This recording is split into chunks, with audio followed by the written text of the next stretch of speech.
Chapter 13, Bonfire Bash. Friend or foe? Chester whispered mysteriously. Ace snorted and Red elbowed him. The three of them peered toward the edge of the clearing as the voices grew louder, accompanied by the sounds of people trying to walk quietly through the underbrush and failing. Suddenly, three faces popped out of the trees and stared wide-eyed back at them. It was a few kids from school, some whom Red recognized from Riddle's class.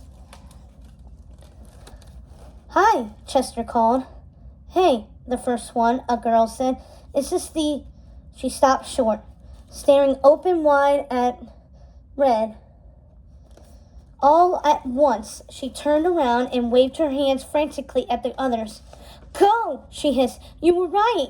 I told you this was a trap," a boy to her left said. "That's the princess." "Wait," Red cried. "Please don't worry. I'm not going to tell on you. In fact, I'd get into the most trouble of all, because this is my party. Our party." The girl eyed her suspiciously. The daughter of the Queen of Hearts. Throwing some sort of gathering? As if. "I saw how you talked to the Duchess yesterday." "It's a party," Chester corrected. "Yeah, I'm not sure that it is," the other boy said, glancing around the empty field. "The way I talked to the Duchess was just for show," Red said. "She almost found one of our invitations. I had to distract her. And come on, you don't like the Duchess either, do you?" The girl had her hand on her hip, but she seemed to relax a little. "Haven't you ever wanted to see what it's like?" Red said. "I know I have. Maybe more than anyone."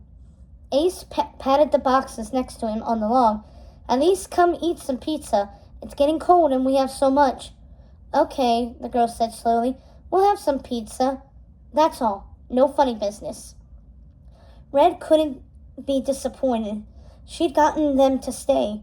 The three kids cautiously took their pizza and sat down on the other side of the fire, opposite the Wonderland Party Commission. Red glanced at Chester and Ace, who shrugged. Then she clasped her hands together and tapped her shoe on the ground. They should have thought to bring music. But how? The only songs Wonderland kids knew were the national anthem, "Hail the Queen of All Our Hearts," and a few military hymns. Red heard that they had some good violin medleys they used to play at court before, but she didn't know anyone who played the violin.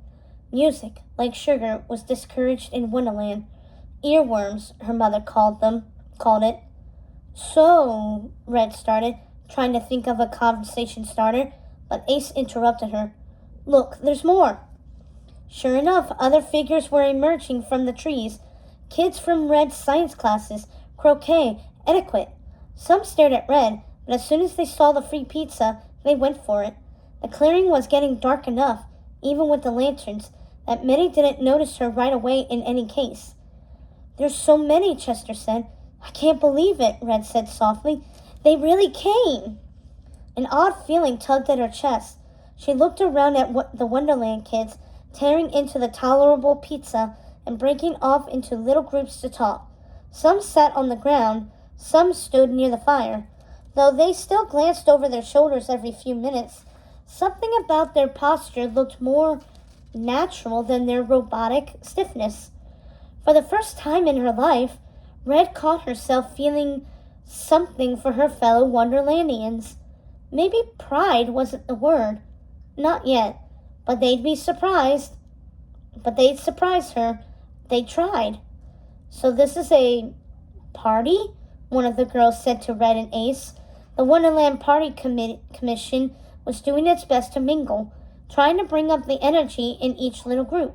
But Ace and Red kept ending up next to each other. "I've never eaten pizza without a knife and fork before." "It is," Ace said brightly. "I mean, it's a start, at least. It's more of a party than anything else we've done." "I'll say," the girl rolled her eyes.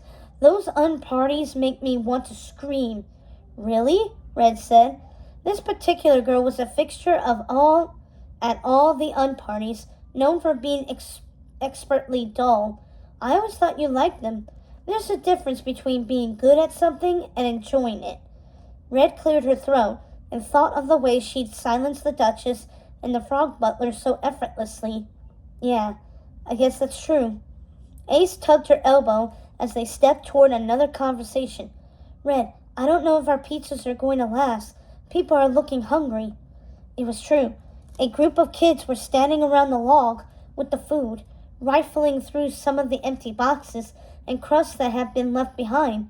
Hands in their pockets, eyes wandering, they were starting to look bored. A couple broke off and headed back toward the path out of the forest. Red bit her lip. She didn't blame them. Without the food, what was keeping them here? The lanterns around the glen were pretty, but beyond that, in the dwindling campfire, it was getting too dark to see. Chester stumbled up to the two of them out of nowhere. Chester, do you think we can order more pizzas? Red said worriedly. I don't know what time Mock Turtle closes, but we have to get everyone back. We've got bigger problems, Chester said, and it was only then that Red noticed how agitated he was. There are lights coming down the forest path, dozens of them. I thought I heard a horn, too. He was caught off by one of the kids Red had seen leave, sprinting at full tilt back into the clearing. Soldier cards! They cried. They're right behind us! No sooner that they had said it, than the clearing was suddenly ablaze, with soldier cards carrying torchlights entering the field from all sides. The light gleamed off their heart-adorned helmets. Run! Red shouted.